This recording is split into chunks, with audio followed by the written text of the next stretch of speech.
que move o mundo são as perguntas e não as respostas. Então, bora perguntar? O Enfim Sacou Diversidade, bate-pronto com Beto Alves, traz depoimentos potentes e transformadores. No vídeo anterior, ouvimos o depoimento de Luiz Fernando Prado Shoa, um jornalista trans, um homem extremamente inteligente e sensível às transformações sociais. Vale a pena conferir, não deixe de assistir não, tá aí no canal. O depoimento de hoje coloca em foco o HIV, assunto ainda muito sensível para grande parte da população. Assunto que precisa ser dito, falado constantemente para ser desmistificado, para que tabus e falta de conhecimento não levem ainda mais pessoas à morte como tem acontecido. Meu convidado é de Goiânia. Como ele é uma pessoa muito atuante, eu vou ler aqui todas as áreas que ele atua. Ele é estrategista de marketing digital e segurança das informações. Ele é pós-graduado em gestão empresarial e gestão de pessoas. Ele é especialista em saúde sexual, é ativista de direitos humanos e, além de tudo, é idealizador da estratégia de comunicação digital em saúde da rede mundial de pessoas que vivem com HIV.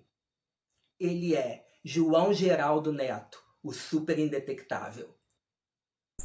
Eu gostaria de agradecer ao jornalista e professor Beto Alves pela iniciativa e também gostaria de agradecer o Enfim Sacou Diversidade Bate Pronto, o Arterize-se, Programa de Diversidade Sexual e de Gênero, e a OAB de Cordeiro. Como você se define como pessoa? Cara, que pergunta ampla, né? Isso pode ser diversas coisas. Assim, eu sou um cara nascido em Goiás, no interior de Goiás, uma micro cidadezinha, mas um homem cis, branco, me descobri gay desde sempre, né? Mas eu resolvi assumir, sair desse armário quando eu tinha 19 anos. Sempre fui muito ligado à questão espiritual, mesmo não tendo ligação com religião, mas sempre fui ligado muito com isso. Ativismo também desde muito cedo. Me descobri com HIV aos 25 anos, então também isso está muito ligado à minha vida, né? Foi por isso até que eu comecei a me interessar muito sobre o assunto de educação sexual, sexualidade, essas coisas todas. A maior virada de vida que eu tive até hoje foi quando eu descobri que eu vivia com HIV. Foi uma loucura, nossa, pegar um diagnóstico dessa doença, mesmo nos dias de hoje, né, onde a gente tem um tratamento eficaz, onde as pessoas já não precisam mais ficar com efeitos colaterais, onde se tem, como no nosso país, um tratamento para todas as pessoas, mesmo assim ainda é muito assustador.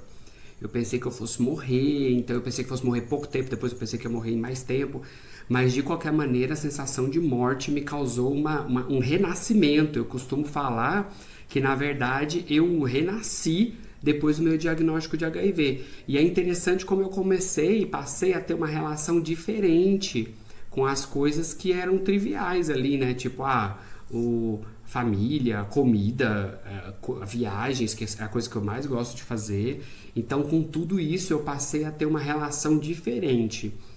Eu costumava até brincar que o vermelho e o verde, eles passaram a ser mais intensos. Não sei por que essa cor, mas de fato o vermelho e o verde começaram a ficar mais intensos para mim. E foi também quando eu comecei, porque pouco depois do diagnóstico, eu comecei a falar sobre a minha vida pessoal nas redes sociais. Na época era YouTube e Facebook. Então comecei a falar sobre isso lá em 2008. Então, falar que eu digo coisas pessoais da sorologia. Então isso começou a mudar a minha vida, porque a minha vida começou a ser mais vista, mais falada, mais comentada, né, por pessoas que procuravam o meu conteúdo na internet. Bem, eu acho que a minha família mesmo, assim, a minha família me acolheu de uma maneira muito, muito bacana, assim. No caso do ser gay, para mim foi pior. Foi muito pior eu dizer que eu era gay para minha família do que dizer que eu vivia com HIV. Olha que bizarro, né? Imagina que falar que tem uma doença é mais fácil do que falar que eu vivo uma sexualidade diferente da maioria das pessoas. Então, mas foi isso que aconteceu. Então essas pessoas todas da minha família, a mãe, né, principalmente a minha mãe, o meu marido da época, eu vivi um relacionamento que, apesar de ser um relacionamento muito tóxico, era um relacionamento que me deu muito apoio, com relação ao diagnóstico. Então foi algo que me fez muito bem, né? Tê-lo ali perto, para ele me ajudar, para ele me dar suporte nesse momento.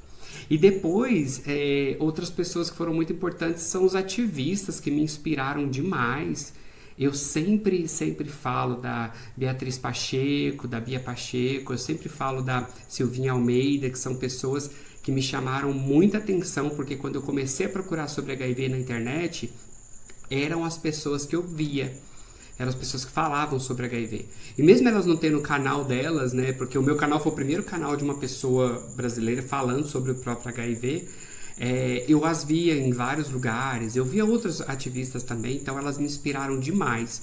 Uma pessoa que eu conheci, que eu achei fabulosa e que eu trago até hoje, assim, que super inspiração, é a Françoise Barré-Sinoussi. Ela é a mulher que descobriu o vírus HIV, ela isolou o HIV, então é uma pessoa, uma personalidade absurda. São todas mulheres, né? Então são todas mulheres que eu tenho certeza que lutaram muito para poder ter a coragem de estar ali falando, enfrentaram muitos problemas. Então essas são as personalidades assim que influenciam muito na minha vida até hoje. O meu processo de autoconhecimento ainda está acontecendo, né? Na verdade, eu acho que eu nunca vou parar, porque todos os dias eu tô me conhecendo alguma coisa, eu preciso me conhecer. E o ruim é que muitas vezes a gente não para olhar. E aí dá problema, porque se eu não paro para olhar para dentro de mim, eu não consigo ver um possível problema e eu acabo passando por cima. E muitas vezes alguém pode apontar para mim o meu defeito, né? O meu que eu preciso melhorar. Mas o que eu sei é que eu estou em constante transformação, eu preciso mudar o tempo todo, eu preciso me formar como uma pessoa desconstruída, porque eu sou um cara que nasceu num ambiente muito privilegiado, né, com acesso aos direitos básicos que todas as pessoas deviam ter, mas eu tive acesso a tudo isso e eu tive vários privilégios também, oportunidades de estudar idiomas, de viajar para outros países, de trabalhar em lugares muito legais, de ter pessoas próximas muito bacanas, que sempre me deram muito apoio. Então eu preciso me desconstruir o tempo todo, porque senão eu me mantenho naquele mundinho, né, privilegiado, aquela bolha de privilégio que as pessoas muitas vezes não conseguem sair. Então, quando muitas pessoas me veem e falam assim, você é um socialista de iPhone? Eu falo, sim, eu quero que todas as pessoas tenham acesso ao iPhone. E eu continuo sendo socialista, independente se eu tenho ou não tenho um celular, que é conhecido por ser um celular de uma empresa absolutamente comercial, né? Eu quero que todo mundo tenha pela qualidade, não pelo produto, né? Cara, eu acho que foi trabalhar no Ministério da Saúde, que apesar de não ser um ativismo lá dentro, não deixava de ser. Porque eu costumava dizer que todas as pessoas que trabalhavam comigo eram ativistas do SUS. Todos eles entendiam a necessidade de se manter o Sistema Único de Saúde público, gratuito, universal, equânime. Então, estar lá dentro do Ministério da Saúde, elevando pautas de pessoas que vivem com HIV como eu e de pessoas que vivem com HIV como eu, mas que não tiveram os mesmos acessos que eu, isso foi muito bacana. Eu acho que eu contribuí muito. Eu tenho, dia desses eu fui fazer um levantamento de tudo que eu tinha feito no Ministério, que eu fiquei 7 anos lá. Então eu trabalhei em várias áreas, trabalhei na área de comunicação, que é a minha formação acadêmica, de experiência profissional. Então eu trabalhei na comunicação, eu trabalhei também na área de assistência e tratamento, trabalhei na área de articulação social e dentro de todas essas áreas eu sempre trabalhei pensando com essa cabeça da pessoa que vive com HIV. Então eu acredito que isso tenha sido sim uma parte importante do meu ativismo, até porque lá dentro eu tive a oportunidade de conhecer o funcionamento da máquina pública, né, dentro do Ministério da Saúde. Eu tive a oportunidade de entender quais são os entraves, as dificuldades. Eu tive o desprazer de conhecer as jogadas políticas que interferem diretamente na vida de pessoas como eu, que vivem com o vírus, e pessoas que piores do que eu, numa situação pior do que eu, que não têm chance de ter acesso, né? Então eu acho que é isso, eu tive muita oportunidade e eu acho que eu pude levar a minha experiência lá para dentro de uma maneira que pode ter mudado, sim, a realidade de muitas pessoas diretamente, né? Porque lá eu trabalhava na produção de política pública, eu trabalhei na criação de coisas assim, era de tipo aplicativo, a criação de ações nacionais, então eram coisas bem bacanas que eu acho que pode ter sido, não sei, talvez. Eu acho que a minha ação em prol do ativismo LGBT, não sei se eu posso dizer ativismo, porque na verdade foi trabalhar no governo. Eu trabalhei no Ministério da Saúde por 7 anos, na área de HIV, e se a gente pensar que o HIV é uma doença, uma infecção que acomete desproporcionalmente pessoas LGBTQIA+, então eu acredito que eu posso ter levado lá para dentro essas questões próprias, né? Porque eu sou uma pessoa gay, eu sou um cara gay, eu sou um cara que vive dentro dessa realidade, então talvez eu consegui levar lá para dentro essas questões, né, da sexualidade, apesar de a gente ter pessoas outros gays lá dentro. Uma coisa que eu acho muito interessante, que eu sempre falava para os meus colegas, é que lá dentro a gente tinha pessoas que eram verdadeiros ativistas do SUS, né, do Sistema Único de Saúde. Então essas pessoas estavam engajadas ali em manter o SUS, né, um sistema de saúde público, gratuito, universal, equânime. Então essas questões eu posso ter levado, não é necessariamente um ativismo, assim, aquele ativismo padrão, né, mas talvez seja. Outra coisa também é talvez a questão de eu manter o canal, né, que eu tenho esse canal do YouTube, o Super Indetectável, há mais de 13 anos, e lá eu falo de questões que são importantes e que impactam diretamente na vida das pessoas LGBTQIA+. Infelizmente eu não represento populações trans, por exemplo, né, que são as mais afetadas pelo HIV, e não represento também população negra, população periférica, que são as que mais morrem ainda de AIDS, mas eu consigo ouvir, absorver e tentar disseminar uma informação para fazer com que essas pessoas fiquem mais seguras, né? Vai ver que, sei lá, talvez isso.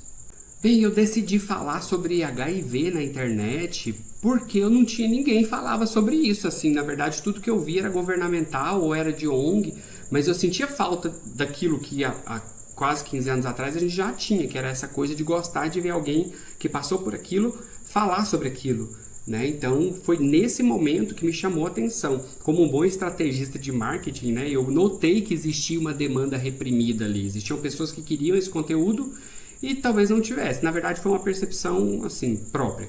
E aí quando eu coloquei os vídeos, que eu comecei a publicar esses vídeos, começaram a pipocar comentários de pessoas dando esse feedback de que de fato era uma demanda que existia. Então as pessoas começaram a assistir, começaram a me assistir, né? Tanto que quando eu criei o canal, era um canal pessoal, falava de tudo, canal de bobeira mesmo, para compartilhar de tudo. Aí depois, de bobeira não aquelas bobeirinhas fúteis, mas de bobeira de falar da minha vida. E depois, só 4 anos atrás, que eu criei o canal Super Indetectável, que é o canal do jeito que ele é hoje, né? Então aí já eu profissionalizei isso. A parte positiva é que eu tenho um feedback absurdo, né? Que mantém o ego também da gente. Isso é muito, o que eu falo é muito bom e muito perigoso. É bom porque eu me mantenho, isso me nutre, isso faz bem, todo mundo gosta de ser elogiado, todo mundo gosta de ser reconhecido pelo trabalho. Ao mesmo tempo é muito perigoso, porque eu posso me render a esse charme que é viver da fama, né? Vamos colocar assim, eu não sou famoso, mas enfim, as pessoas às vezes me conhecem, e achar que eu sou um superstar, e achar que eu sou uma pessoa famosa, e eu não posso esquecer que eu sou um ativista, né? Na verdade, o trabalho que eu faço no YouTube tem que ser uma extensão do meu trabalho na minha vida física, né? Ele tem que ser um trabalho que tem uma capilaridade maior, porque eu consigo chegar, sei lá, 4 milhões de pessoas, mas eu também tenho que pensar nisso como um trabalho de ativismo, não um trabalho para ficar famoso, não um trabalho para ficar ali ganhando like. Eu acho isso extremamente desgastante, desnecessário, não acrescenta em nada na luta. Essa coisa de ficar gerando conteúdo alheio, sabe? Assim, tipo, que não tem nada a ver com o que você fala, só para poder gerar conteúdo, a gente se torna escravo das redes sociais. E esse é um dos pontos negativos, né, que é se tornar escravo. A gente tem que tomar muito cuidado para não se tornar escravo disso,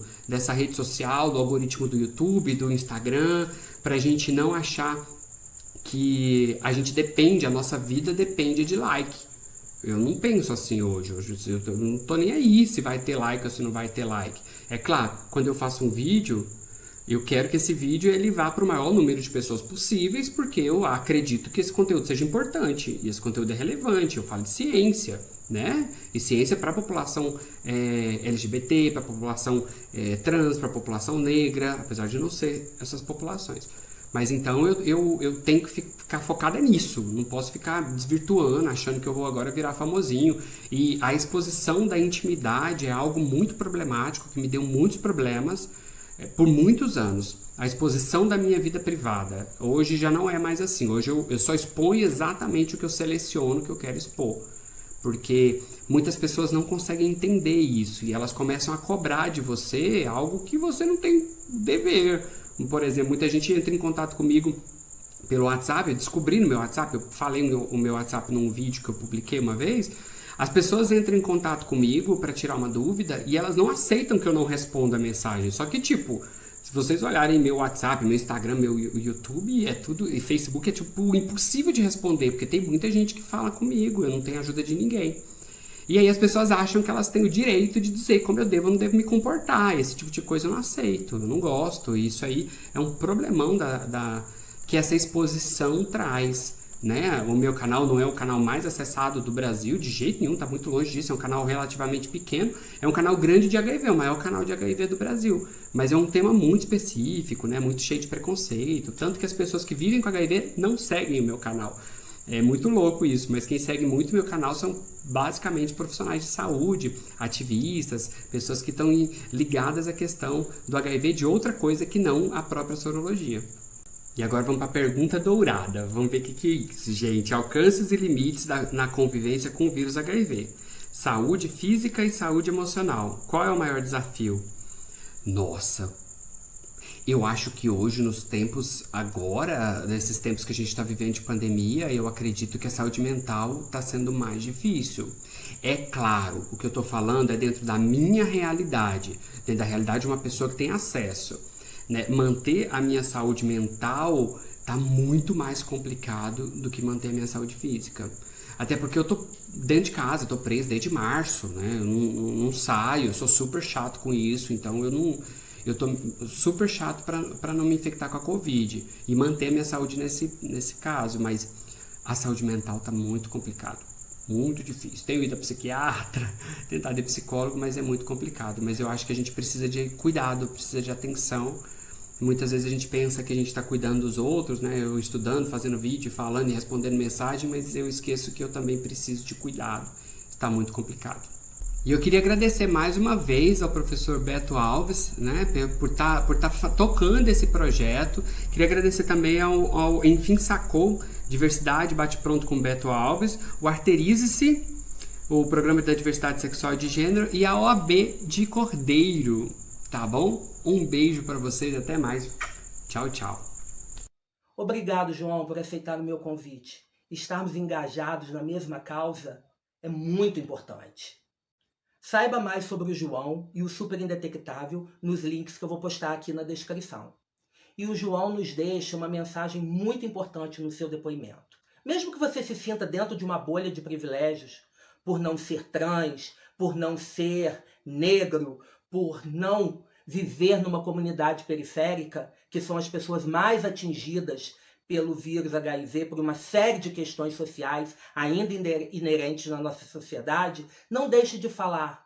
Não deixe de colocar para fora, não deixe de divulgar tudo aquilo que você conhece ou que você vive a respeito desse assunto. Porque todos nós juntos temos muito a contribuir. Eu sou Beto Alves, eu sou professor de História, eu sou jornalista, eu sou pós-graduado em Educação Infantil e Gestão de Escolas Públicas. Eu sou especialista em Direito Homoafetivo e de Gênero e tenho esse espaço aberto para aprender, para receber informações e para divulgar para vocês. Então, vai lá, se inscreve no nosso canal, dá lá o seu gostei, né?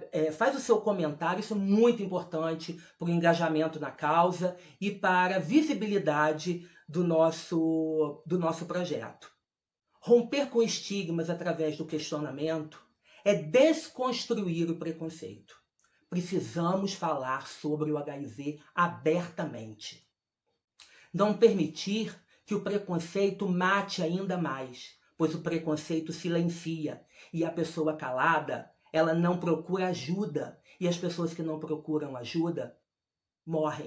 Fiquemos atentos às políticas de saúde pública, para que através do SUS, testes, medicamentos e tratamentos gratuitamente continuem chegando às pessoas. Precisamos cuidar para que a nossa população converse e seja tratada. Nossa população precisa continuar sendo esclarecida para que ela possa buscar ajuda sempre que necessitar. Vamos romper com os tabus, vamos romper com o preconceito e com a discriminação. Essa é uma questão de saúde pública, é uma questão de vida. Assista na plataforma de streaming Netflix Carta para Além dos Muros. Um documentário incrível que trata de uma forma muito direta e muito conclusiva o tema HIV e AIDS. Arterize-se. Tratar o HIV com responsabilidade e investimento é um ato em prol da saúde e da dignidade humana. Enfim, sacou?